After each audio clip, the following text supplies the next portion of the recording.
This last graph is, again, about the Conservative Party. So I'll explain the graph, and then I'm going to get you to read this out one more time about George Osborne, and then we'll do some questions. What this is the segregation index of the Conservative Party at each general election since 1980. So it's not how many votes they got, it's not how well they did. It's how many Conservatives you'd have to move around the UK with a magic political butter knife if you were to get an even spread of Conservatives on your kind of toast. Okay, that's my best attempt to explain it. And you can tell I'm slightly strange, this is the kind of thing I calculate.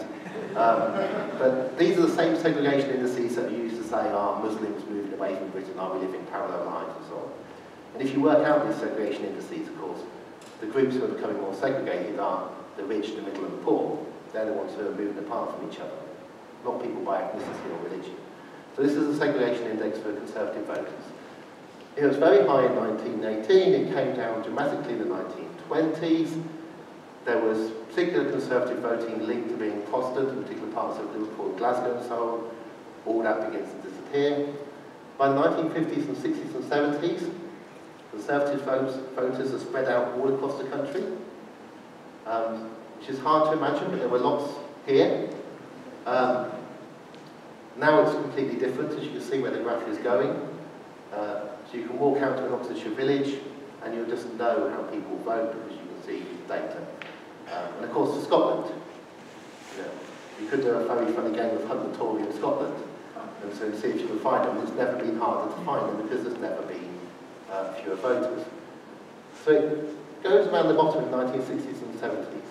And then the key thing is October 1974, the second election in 1974, and you get a little jump. And that jump was people in the southeast of England, a year after the miners' strike in 1973, were just fed up.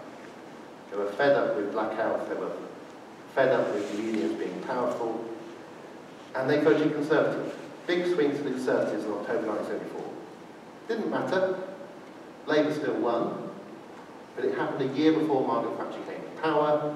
It was a sign that the country was changing. Margaret Thatcher gets into power in 1979, and then in every election since 1979, the Conservative vote becomes more and more segregated. This is bad news for Conservatives, because you don't want your vote to become more and more concentrated. It's good to have a little concentrated. That's the Green Party's problem. There are Greens everywhere, but just not enough in certain places.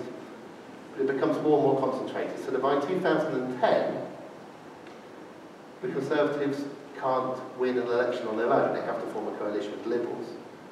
But then the most remarkable thing happens, and this is what's happened in the last bit of the graph. You get a huge jump in the index. It exceeds 1918. Tories have never been more clustered. It's like the kind of, the wagons have been brought round and they are really sheltering in parts of England. So the question is, how can they be that segregated and win the general election? So here's my little explanation to end on, and then we will read George Osborne's words. Part of what happened in the last election, it wasn't Scotland.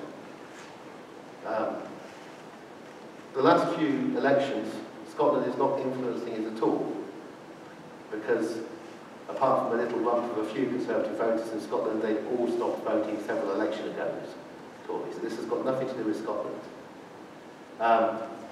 What happened is that people in the southwest of England, in areas which have become more affluent, became more Conservative. Places like Oxford East became more Labour. The area I now live in has got 50% Labour vote for the whole constituency. London became more Labour. More people have become unregistered from voting at any time since the poll tax. So there's lots of people not voting. But then of the electorate, of everybody who was able to vote in the election, only 25% voted Conservative. I think, and I'm saying this at various talks until somebody contradicts me, that in no other election in the last 100 years across the whole of the planet has 25% of people managed to get a majority of government in. The lowest proportions I can find anywhere in the United States, where half the electorate don't vote, but the president still needs 26 or 27% to win, and the other one gets 23 or 24%. Just 25% of people voted Conservative. It just happened in an incredibly fortuitous way, and I think partly out of luck. I honestly don't think they thought they were going to win it, but the important message from that is that when people tell you that they're in for several elections and that they're solid and they're safe, you just have to remember it's only 1 in 4 of the electorate. Another reason, of course, is that a third of the electorate didn't vote, because they just had enough of all the parties, and they're just sitting there. Another reason is that UKIP vote was just enough to hurt Labour, some marginals there. Another reason was the complete collapse of the Liberal Party, because of what it done. But only 1 in 4 people who had a vote voted Conservative.